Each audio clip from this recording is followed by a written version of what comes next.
Today I'm in a beautiful little woodland, and at this time of year the whole woodland becomes carpeted with wood anemone. Late March, early April, the wood anemones start to appear. They really are a beautiful little plant. So in this video I'm going to be hopefully getting some decent images of the early spring flowers, including the anemones, and I'm going to share with you some tips and techniques. I've got the 100mm macro lens, got my tripod, a few other bits and pieces as well. Let's see what we can do.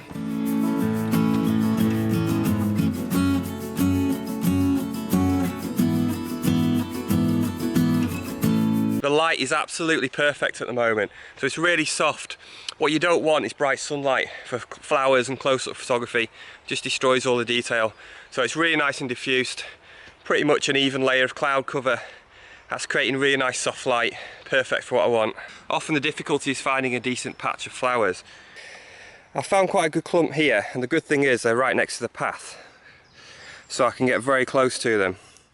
There's a few wood anemones, they're just slightly raised, just a little bit higher, which is going to make it easier to photograph.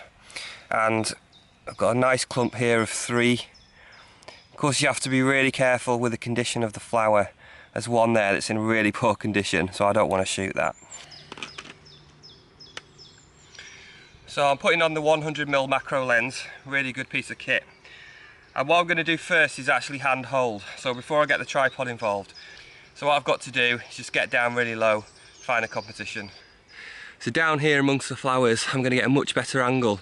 The lower I get, the better my background's going to become.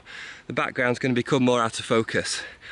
And it's just going to be a more intimate shot, given that effect of really being down on the woodland floor. The main reason for getting down so low is that that's how you find your compositions.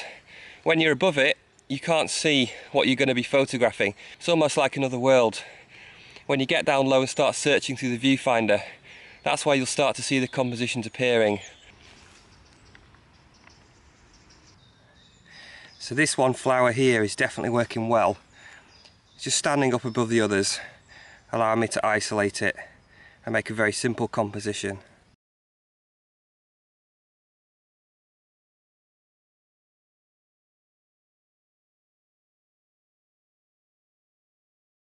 Usually for close-up photography like this I would be using a tripod, but in this situation it's just very difficult. One, I can't really get the tripod as low as I want to be, and two, if I do get the tripod in there I'm just going to risk damaging the flowers and the plants, which I really don't want to do. So the easiest option is actually to hand hold. This means that I've got to get the shutter speed higher, so I'm shooting at a higher ISO than I'd really like. I'm shooting at ISO 400. I've got aperture f4. The reason for that is I want to get a really shallow depth of field in the images, and the ISO and the aperture is actually giving me a shutter speed about 500th of a second. So there's a bit of a breeze, but 500th of a second is pretty much going to ensure that it's pin sharp. So usually in situations like this I'll be exposing manually, which is what I prefer to do. Today I'm actually using aperture priority, again because the situation's a little bit awkward. I'm having to work faster, the light's changing quite a bit. So I'm sticking with aperture priority, which is just making life a little bit easier. And what I'm finding, depending on how close I'm getting to the flowers with lots of white in there, it's tending to underexpose a little bit more than I'd like. So what I'm finding is the best exposures are coming out when I'm adding about +1/3 or +2/3 compensation.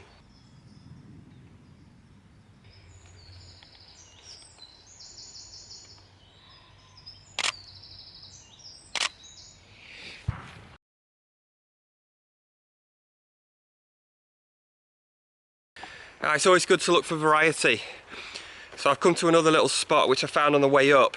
Looks like there's some real potential. So another really nice clump of wood anemone behind me on this bank. And what's fantastic about this spot, it's basically the top of quite a steep bank. So not only is it easier to get close to, but the background's also dropping away, so that's probably going to work quite well. So just to mention the whites, when you are photographing anything white that has detail in it, the last thing you want to do is blow out the highlights. So basically, if you use your histogram, that's going to be a much more accurate way of getting a good exposure.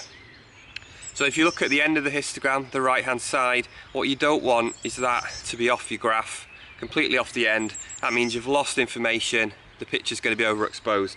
You might be able to pull it back in RAW, but I think it's safer if you try not to let it go off in the first place. So what I tend to do, I'll try and get the right hand side, the very end of the histogram, somewhere in that last box. So either just into that last box or maybe about halfway. But what I don't want is it right at the end. So it has to be said that this location is a bit easier to work in. I can actually get down lower much easier. Almost like it's designed for photography, in fact. Which of course it wasn't. I'm trying to go for more specific images, more specific backgrounds. Actually put the aperture to f2.8 to try and get a more abstract look. And the other thing I'm doing, I'm trying to position the camera when I'm focusing on the flower that I'm after. I'm trying to position the camera so that I've got white flowers in the foreground. So basically I'm trying to get kind of a sea of white in the foreground, totally blurred.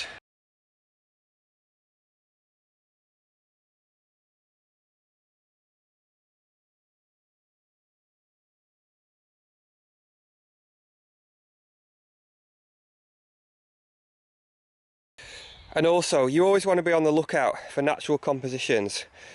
Most of the shots I've been doing have been very low down, very close up macro stuff. But if you search, you'll find natural compositions where you don't even need to be close at all. And this is just a great example. A little clump of wood anemones here, next to this fallen branch. And they're just creating a very natural composition. We've got a mixture of not only colours, but textures as well. So I'm definitely going to set up and take a shot of this.